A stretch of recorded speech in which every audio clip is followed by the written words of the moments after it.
Намерение древних магов. Подводя итог, мне хотелось бы присоединиться к намерению древних магов. Я имею в виду хранителей знания, которые жили в нашей реальности до распада последней цивилизации. Осколки этого знания дошли до наших дней в виде разрозненных эзотерических учений и практик. Имеются сведения, правда не подлежащие проверке, что некоторые из древних магов ушли в другую реальность и сейчас пытаются передать человечеству свое знание трансцендентным путем. Еще недавно я сам отнесся бы к подобному утверждению, мягко говоря, скептически. Но в последние несколько десятилетий участились случаи, когда в разных концах планеты разные люди, независимо друг от друга, выдают сходные интерпретации одного и того же знания. А теперь и мне самому пришлось вплотную столкнуться с этим знанием, которое, как я уже говорил, никоим образом не могло родиться у меня в голове. Не могу с уверенностью утверждать, что смотритель, о встрече с которым я писал в первой главе книги, существует, по крайней мере, в нашей реальности.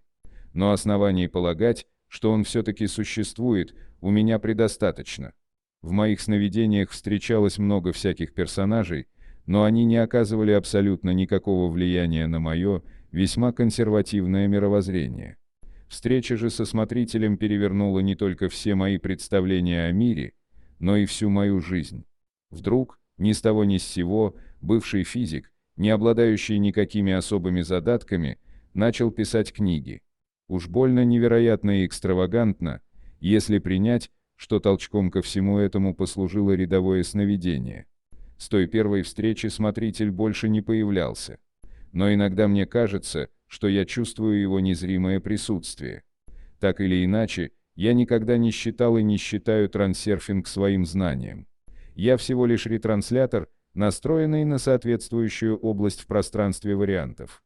И заслуги своей не ощущаю, хотя, надо признать, мне с большим трудом удалось сформулировать знание трансерфинга и свести его в систему. Одно дело узнать, но совсем другое суметь рассказать об этом. Вам, в свою очередь, предстоит не просто узнать, а прочувствовать все это знание. Проглотив книгу залпом, вы получаете не знание, а осведомленность. Это разные вещи. Трансерфинг предлагает достаточно конкретные методы превращения мечты в реальность. Но кому-то и этого может показаться мало.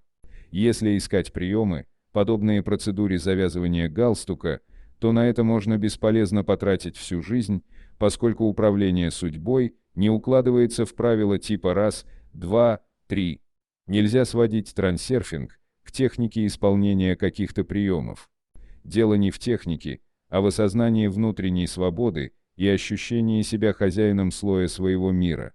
Когда придет это ощущение, все покатится само собой, безо всякой техники. Но чтобы добиться этого осознания, необходимо сделать трансерфинг образом своей жизни. Иного пути нет. И это нисколько не обременительно, а скорее увлекательно, как игра в зеркало. Мир — это зеркало вашего отношения к нему, только с замедленной реакцией. Сопоставляя свое отношение с последующей реакцией зеркала, вы приучаете разум к одной простой, но трудно осознаваемой истине, своим намерением формируете слой своего мира. Еще необходимо свыкнуться с такой же простой, но непривычной истиной, что средства и пути достижения цели не должны беспокоить. В основе данного утверждения лежит один фундаментальный принцип. Направление намерения определяет вектор течения вариантов.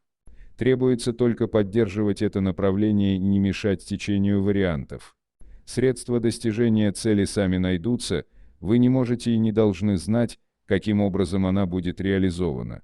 Что бы ни происходило, если держите в голове целевой слайд и соблюдаете принцип координации, течение вариантов несет вас к цели. Таков закон. Осознание принципов трансерфинга не произойдет вот так сразу после прочтения книги. Осведомленность превратится в осознание только в результате практики. Не ждите мгновенных результатов. Если вы намерены, все рано или поздно получится. Возможно, в этой книге мне не удалось в достаточной степени исполнить намерения древних магов и передать вам знания трансерфинга во всей полноте. Но дело это я намерен продолжать и вскоре будет готова очередная книга «Яблоки падают в небо». В этой книге вам откроются новые грани, которыми сверкает наш удивительный и прекрасный зеркальный мир.